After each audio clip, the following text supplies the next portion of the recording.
One of the casualties of the pandemic were standardized college admission tests like the SAT, and it appears that's not going to change anytime soon. Earlier this year, the College Board, which administers college admission tests, announced the SAT will be either postponed until 2022 or cancelled.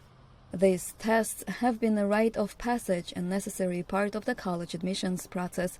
Educators consider them a clear-cut way to assess a student's level of academic preparedness. Hafiz Lakhani runs a company that helps students prepare for college entrance exams.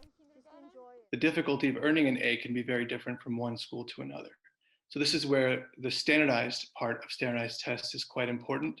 With those same students from very different high schools, we can look at an apples-to-apples comparison of their problem-solving ability based on a score result on the SAT or ACT. But for years, education experts like Akil Bello from the National Center for Fair and Open Testing have been criticizing standardized tests, saying they do not judge students fairly, favoring students who are good test takers and more financially well off.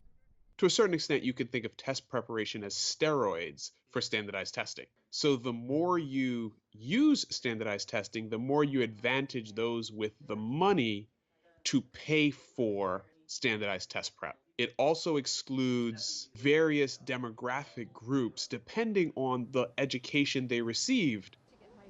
Anais Chubukian spent her final 2 years in high school preparing for standardized tests. Her parents hired tutors, which cost them $3,000. It's more of like a strategic test. If you know how to approach the questions, it's easier. That's what the tutors taught me. They taught you how to take it. In response to the decision to postpone standardized tests like the SAT, over 1,500 U.S. colleges and universities made them non-compulsory. That policy will remain in place until the fall of 2022 in most U.S. universities, including Ivy League schools.